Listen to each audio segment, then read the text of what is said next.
going on, guys? This is Noah with Northern Scavenger, and we're currently canoeing to an island on the ocean to do a 2-day camping trip. We're gonna be snorkeling and coastal foraging. The main goal is gonna be scallops, and everything else is just mustard on the hot dog. There's like 10 of them. Let's go!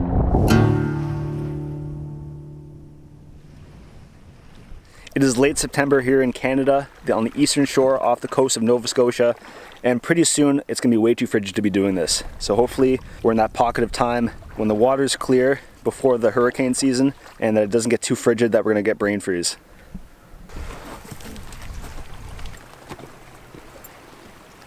Guys, there's a decent camp spot over here. Yeah? Yeah. Yeah. This is better than anything we were finding. We found a good leeward spot on this island. It's sheltered from the wind, it has flat ground, and it's a good spot to be diving and snorkeling from. And that's what we want. That's why we're here. I mean, if this trip is all about foraging and stuff, might as well forage our bedding as well. So we're just gonna get right into it, jump in the water, see what we see. I have a 5'4" wetsuit, which is probably pretty warm for these conditions, but there are a lot of holes in it, so I shouldn't be too warm. I'm actually more worried about being too cold because of all the holes in it.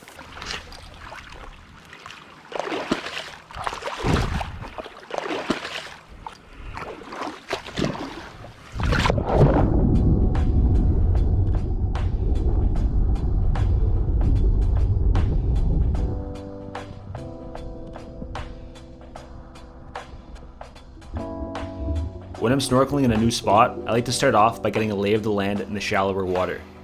To me, this is also the most interesting area because of all the marine life that lives off the sunlight.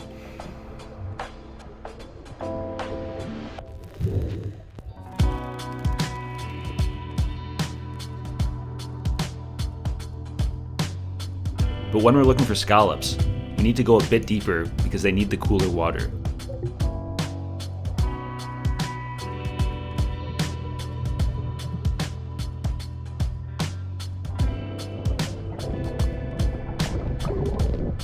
Jan caught a European green crab. We'll talk more about these guys later on in the video.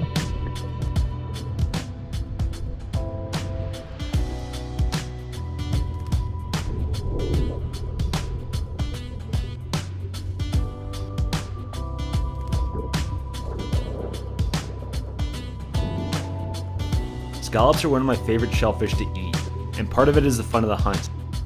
In Nova Scotia, you need a license to harvest scallops, and the daily limit is 100 per person. I still find that's excessive, and we usually only take enough for a couple meals. It's important to practice sustainable harvesting to help maintain healthy populations for the future.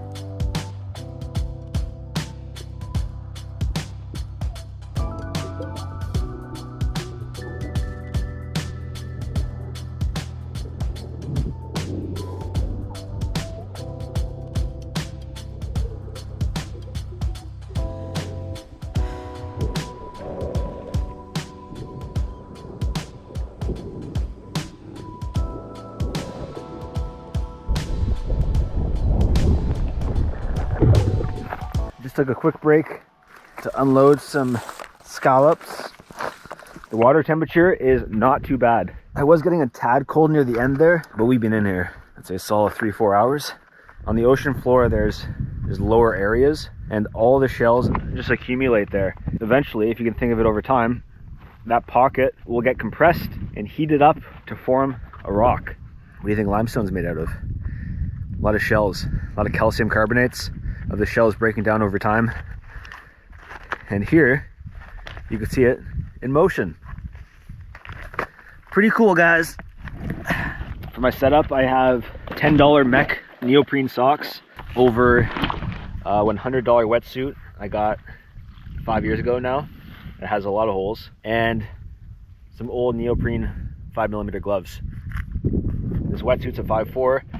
I got 12 pounds of weight around my waist, and apparently the amount of weight you need on you is enough that when your lungs are full of air, you float, but once your lungs expel all the air, you actually start to sink, kind of like a submarine. I found 12 pounds works pretty well for me. I'm about 180. All right, let's go Let's check this spot out. So we already have a good haul of scallops, but I wanted to get into a few other things to round out our seafood dinner.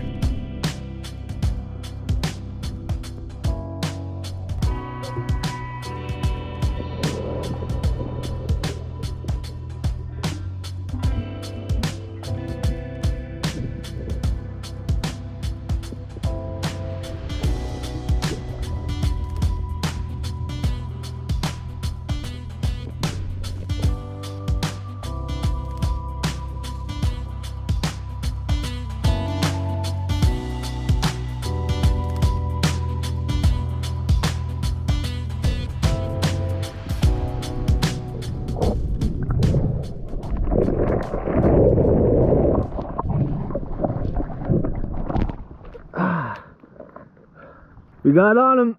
Ho ho ho, there's a haul. So that's holy green crab. Now look at this.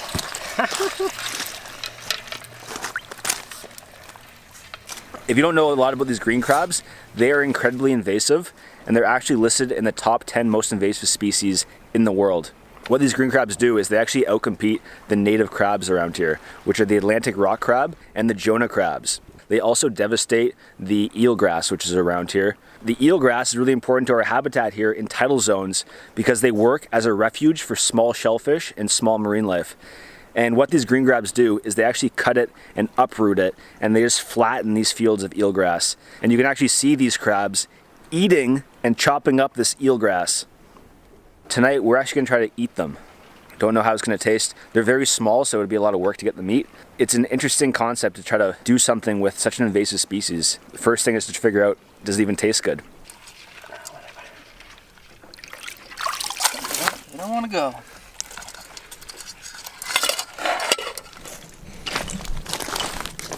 Ready, guys?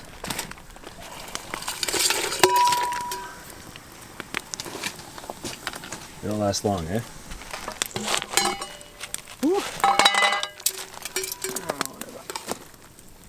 Oh, look at this. Oh, yeah.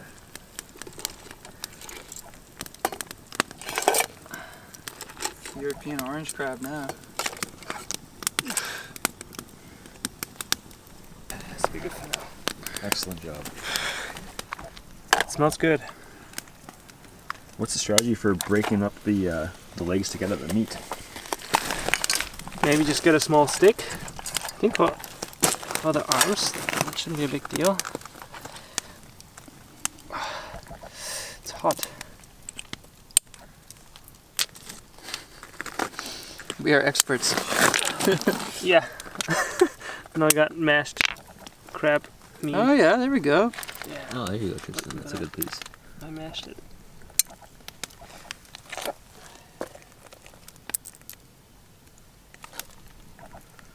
Is that one claw? Yeah, it's most of a claw. Mmm. Mm-hmm. That is good. That's really good.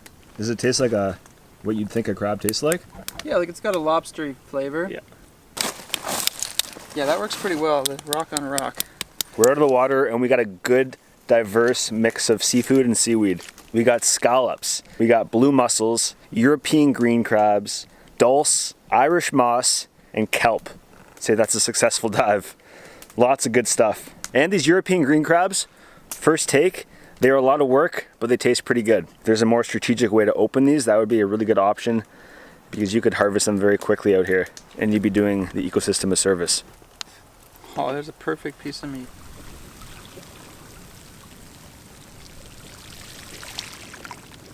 For a lot of the seafood we're making, I'm gonna make a dipping sauce, and it's gonna be a simple butter, parsley, garlic dipping sauce. Melt over the fire, and then we can dip our stuff in. Instant melt. Melting very quick.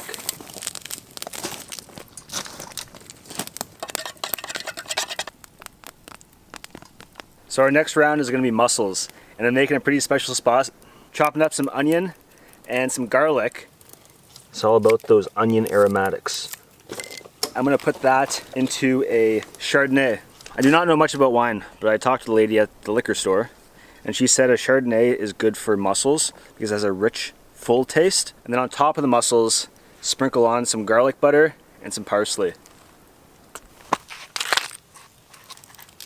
the mussels hook onto each other and you find these pillars of mussels on mussels.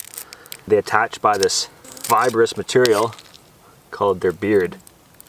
It was hard to get the beard off. It was pretty strong. And we don't have any sort of scrubbing device, so I pulled as much as I could, tried it with a knife a bit, but this will do. They're clean anyways.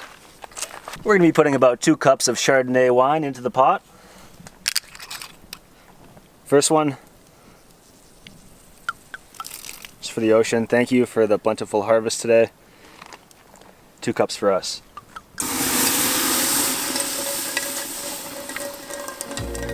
Throw the onions and garlic in, let that simmer for 5 minutes, then add the mussels. And then once the mussels start to open up, you add the butter and the parsley. Oh my god! We're not done. Some freshly chopped parsley. Wow!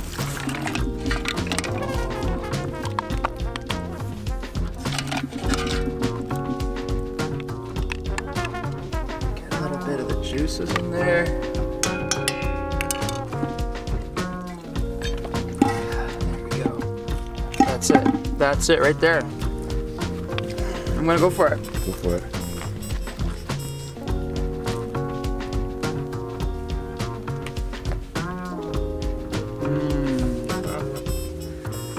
Oh, you can taste the wine for sure. Look at that. It's huge.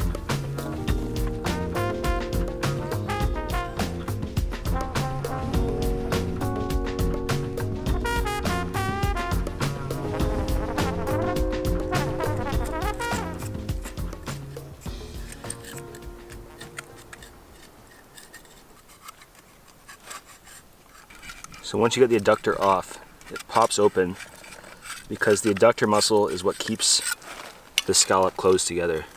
And that's also the thing we're looking for in here. And you can see you got the roe, you got the adductor muscle, which is the white fleshy part of the scallop that we eat. And then you have organs and its butt sack. You flick this back like a skirt. Find where that adductor muscle is. You just feather off its clothes.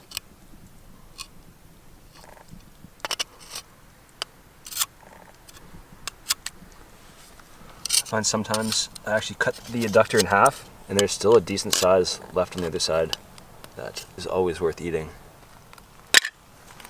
One more for the mountain. How are we feeling? This is the third course. A little butter and a little parsley.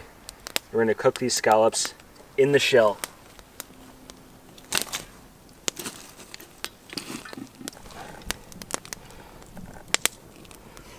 And what we're going to do here is get a nice coal base and put these right on the coals, and that broth is going to cook the scallops.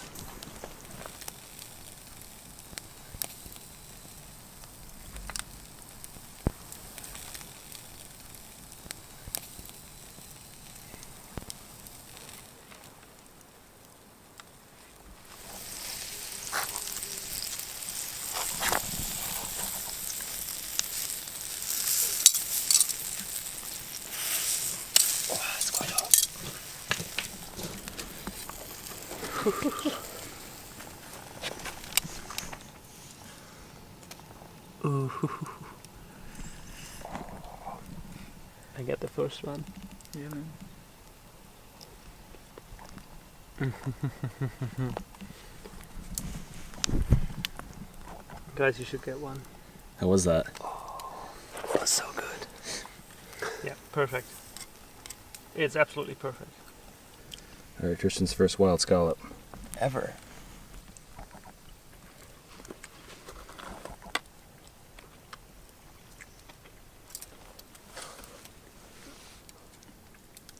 I feel like that's the best thing we've had all night. That's saying a lot. We just had a 3-course shellfish meal. It was so good. We're eating like kings out here and harvesting stuff that we have in our backyard. We We started off with the European green crab, just boiled in salt water, and then we went with the blue mussels, steamed in a white wine, parsley, buttery combo, and then we finished off with scallops cooked in their own shells with the same sort of combo that we used for the mussels. Each was better than the next, so good, so content.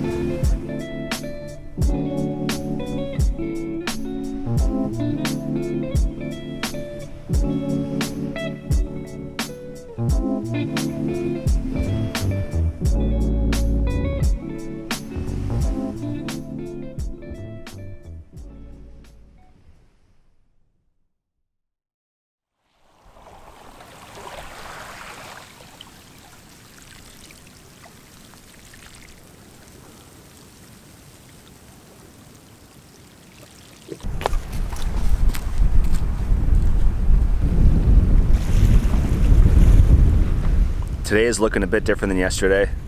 It's a lot more gray, strong wind from the east, and out here, if the wind's from the east, it's a sign that bad weather is on the way. But right now we're just having our breakfast and some hot beverages, and then we might get out on the water to do some more snorkeling and eventually paddle back to the mainland. The wind was getting worse, so we decided to pack up camp first and then head out for one last snorkel mission, and hopefully still beat the weather. Work.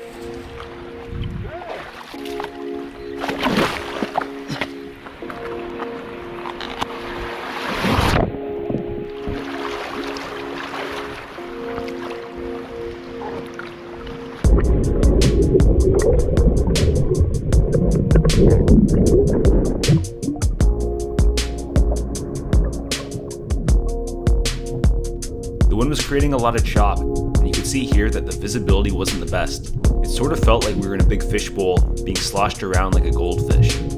The chaos was surprisingly quite peaceful, but we still couldn't see much, so we had to keep moving. A little stirred up, eh? Yeah, but I thought about going to the back, right through here. That might be our best bet. Up, Doug.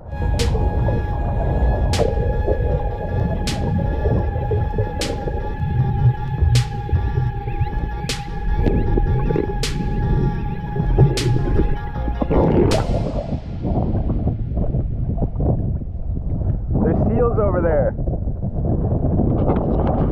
There's a group of seals just watching us.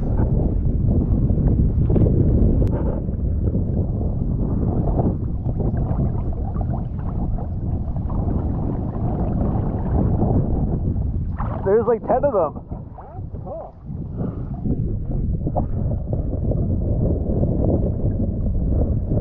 We snorkeled around this island and we came up to, I don't know, like 10 seals that are very curious about us. They're keeping their distance, but they keep popping their head out and splashing around. Some of them are getting kind of close though.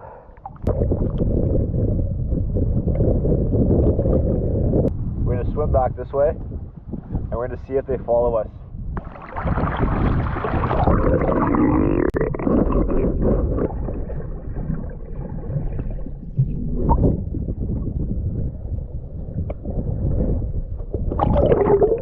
We started getting a little more confident and swimming towards the seals to see if we can get some GoPro footage underwater. But they were really good at staying just out of range.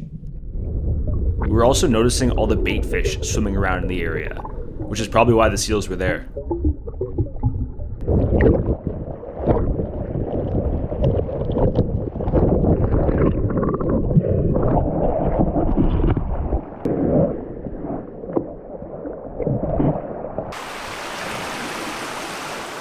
By the time we got out, the wind really picked up, and we still had a 2-kilometer crossing back to the mainland. We knew we still had our work cut out for us.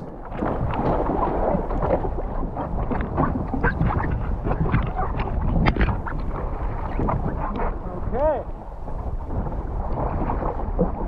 Woo!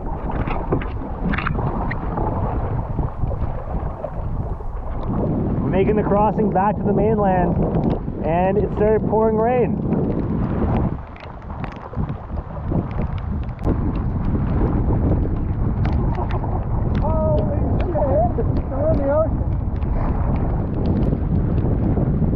number of factors that made this really sketchy.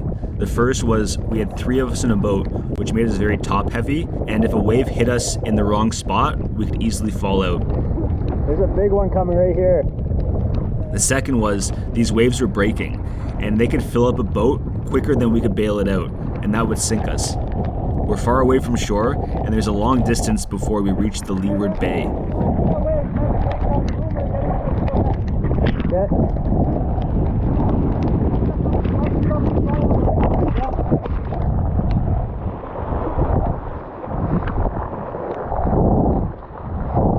Let's go!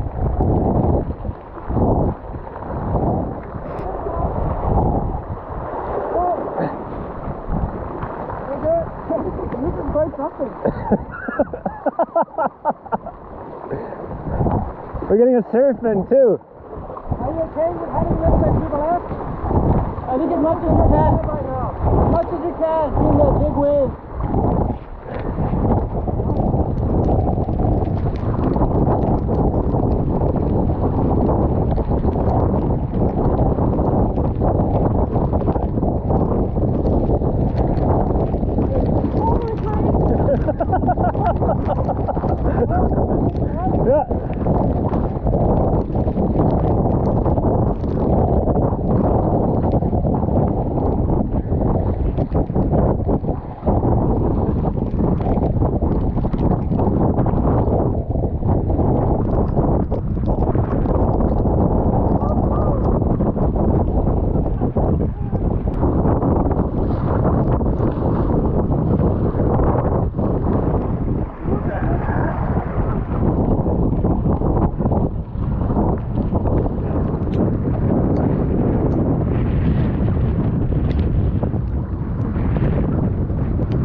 Guys, that got really sketchy out there. It got really sketchy. But we made it. But would not advise that. That was very stupid of us. But it was a lot of fun.